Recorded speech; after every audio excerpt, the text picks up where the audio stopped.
Photo देखने के बाद कोई भी बताएगा भैया सुसाइड नहीं है, मर्डर करने का कोशिश किया और मर्डर है। देखा मतलब हमको जब खोलने के टाइम ही मालूम पड़ा कि भाई ये सुशांत सिंह राजपूत की बॉडी है। हैंगिंग यानी जो बोलते सुसाइड के टाइम जो रैंक रहता है वो सुसाइड के जैसा नहीं लग रहा था। इसमें हमको लगता है दाल में कुछ काला है, कोई जरूर छुपाने की कोशिश कर रही है। नई सरकार ने वहां पर अगर एसआईटी का गठन किया है तो जितने साक्ष्य सबूत आते हैं सब सीबीआई के साथ शेयर करें, सत्य प्रकाशित हो और सुशांत को न्याय मिले। हम तो यही चाहेंगे। 14-15 तारीख को ड्यूटी पे था, मैं काम कर रहा था। उस टाइम में एक बॉडी वीआईपी आई है। अभी वीआईपी बॉडी आई है तो पुलिस लोग भी ज्यादा सब लोग आते थे और आए थे। हम लोगों को कौन तो भी वीआईपी मतलब कोई तो होएगा ऐसा सोच के हमें हमारा काम चालू करने के बाद उनका नंबर 11-12 बजे आया रात में। उसके बाद हमने वो कपड़ा बिपड़ा खोलने के बाद देखा मतलब हमको जब खोलने के टाइम ही मालूम पड़ा कि भाई ये सुशांत सिंह राजपूत की बॉडी है। तो हम बॉडी खोलने के बाद देखा तो थोड़ा अलग दिखा, क्योंकि सुसाइड और मतलब सुसाइड में और वो जो बॉडी देखने के बाद वो जो ये करते हैं हम लोग डिस्कस, उसमें हमारा थोड़ा बातचीत होने के बाद मालूम पड़ा कि भाई ये सुसाइड है। मैं सर से बात करने गया, भाई सर ये जरा अलग केस दिख रहा है, क्योंकि मेरे को अभी 28 साल का मेरे को तजुर्बा ऐसा ही कि मैं 50-60 हज़ार बॉडी कर चुका हूँ। तो इस सब से मैं बात करने गया तो साहब बोले अपन बाद में डिस्कस करिए, यानी थोड़ा ऐसा इग्नोर किया मेरे को। लेकिन आपको डाउट क्यों है, क्या कारण था, आपको बताइए हमें कि हाँ, तो मेरे मतलब मैं जब बॉडी ऑब्जर्वेशन किया देखने के बाद ये जो गले का मार्किंग जो रहता है, हैंगिंग यानी जो बोलते सुसाइड के टाइम जो रैंक रहता है वो सुसाइड के जैसा नहीं लग रहा था। जैसा ऐसा अलग से ऐसा दबा मतलब ऐसा क्या बोलते हैं आप हिंदी में ऐसा खिंचाव के करने के बाद कैसा पकड़ के तड़पने के वक्त छूटता है करता है, ऐसा मार्किंग 2-3 था। और दूसरा मेरे को अलग अलग ढंग से मतलब पैर में, हाथ में, मतलब बॉडी में मार कैसा। अभी देखो अभी मारते वक्त तो उसको कुछ कैसे मारा है वो मैं बता नहीं सकता। वो मार लगेला अलग ढंग के था। हमने जब देखा तो वो फ्रैक्चर के माफिक था। या क्यों लगा आपको कि आज ये बोलना जरूरी है? क्योंकि अभी देखिए मैं टीवी चैनल पे देख रहा हूँ कि भाई ऐसा सुशांत सिंह का तेरा बात चालू है, तो मेरे को ऐसा लगा कि भाई अभी इसी वक्त ये बात बताना चाहिए कि भाई उसको न्याय मिलना चाहिए। लेकिन मुंबई पुलिस कह चुकी है कि ये सुसाइड था। सीबीआई ने भी अभी तक कोई रिपोर्ट दी नहीं है, पर उनकी जांच लगभग उसी दिशा में जहां से कहीं आगे नहीं बढ़ पा रही है। तो आप एक बहुत बड़ा सवाल खड़ा कर रहे हैं। आप जो कह रहे हैं कि ये सुसाइड नहीं लगता था आपको देख के, और रिपोर्ट उससे मैच नहीं होती है, डॉक्टर्स की रिपोर्ट कहती है कि सुसाइड ही था। तो ऐसे में ये चीज कहीं बहुत अलग दिशा में नहीं जा रही, आपको लग रहा है? नहीं, क्योंकि देखिए अभी भी मैं सब्जेक्ट पकड़ के चल रहा हूँ।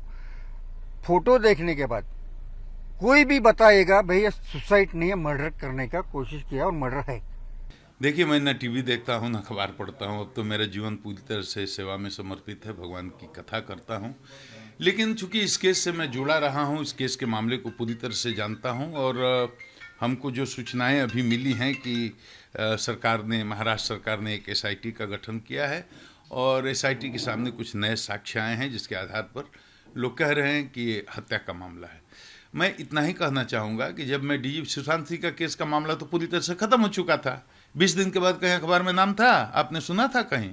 महाराष्ट्र में भी ये न्यूज में नहीं था। सुसाइड करके केस को करीब मुंबई पुलिस ने क्लोज ही कर दिया था। मामला तो देश भर में सुर्खियों में तब आया जब मैंने यहाँ मुकदमा दर्ज कराया। उसके बाद मैंने यहाँ से टीम भेजी। टीम के साथ क्या हुआ ये दोहराने की जरूरत नहीं है, पूरा देश जानता है। 4 अधिकारियों की टीम हमने भेजी। तो मैं चाहता हूँ कि सत्य सामने आए। पूरा देश आज भी जानना चाहता है कि सुशांत के साथ असली में क्या हुआ था। और जो बयान अभी हाल में आया है वो तो चौंकाने वाला है, रोंगटे खड़े करने वाला है। देश में फिर एक बार सुशांत सुर्खियों में आ गए हैं। वो कहता है कि उनकी हत्या हुई थी और ये आत्महत्या के कोई लक्षण नहीं थे। तो सीबीआई को इसको संज्ञान में लेना चाहिए, क्योंकि इन्वेस्टिगेशन तो सीबीआई कर रही है। एसआईटी को जितनी भी सूचनाएं और जितने भी साक्ष्य आते हैं वो शेयर करना चाहिए सीबीआई के साथ। तो मैंने कहा भाई जिस तरह से मुंबई पुलिस बिहेव कर रही है, व्यवहार कर रही है, ये प्रोफेशनल नहीं है, ये अनइथिकल है, और इसमें हमको लगता है दाल में कुछ काला है, कोई जरूर छुपाने की कोशिश कर रही है। अब नई सरकार ने वहाँ पर अगर एसआईटी का गठन किया है तो जितने साक्ष्य सबूत आते हैं सब सीबीआई के साथ शेयर करें, सत्य प्रकाशित हो और सुशांत को न्याय मिले। हम तो यही चाहेंगे। हमको इन्वेस्टिगेशन करने ही नहीं दिया गया। मैं शुरू से ये बात कह रहा हूँ, और मैं एक पुलिस अधिकारी रहा हूँ, तो अंतिम निष्कर्ष मैं नहीं बोल सकता, क्योंकि हम लोग बहुत ओपन माइंड के होते हैं। कोई पूर्वाग्रह थोड़े है मेरा किसी के खिलाफ। मैं तो सिर्फ इतना ही कर रहा हूँ कि 4 दिन के लिए 5 दिन के लिए जो हमारी टीम गई थी 4 लोगों की, और उनके साथ वो पारदर्शिता के साथ सारे तथ्यों को रखते, शेयर करते, तो हमें संदेह करने की कोई गुंजाइश नहीं रहती या कम रहती। लेकिन उन्होंने शेयर ही नहीं, कुछ बताया नहीं देंगे आपको करने, खदेड़ने लगे हमारे अधिकारियों को, आईपीएस अफसर को बेइज्जत किया हाउस अरेस्ट करके। तो मैंने कहना शुरू किया कि दाल में कुछ काला है, दाल में कुछ काला है, कुछ छुपा रही है, कुछ बचा रहे हैं, कुछ ना कुछ तो है जो मुंबई पुलिस शेयर नहीं करना चाहती। और इसी के बाद तो सीबीआई को मामला गया। तो अब तो सरकार वहाँ अनुकूल है, छुपाना नहीं चाहती है। तो सरकार को चाहिए कि एसआईटी निष्पक्षता से काम करे और गहराई से काम करे और सीबीआई के साथ कोऑर्डिनेट करे और सुशांत को न्याय मिले। तो मैं चाहता हूं कि सत्य सामने आए। पूरा देश आज भी जानना चाहता है कि सुशांत के साथ असली में क्या हुआ था। और जो बयान अभी हाल में आया है वो तो चौंकाने वाला है, रोंगटे खड़े करने वाला है। देश में फिर एक बार सुशांत सुर्खियों में आ गए हैं।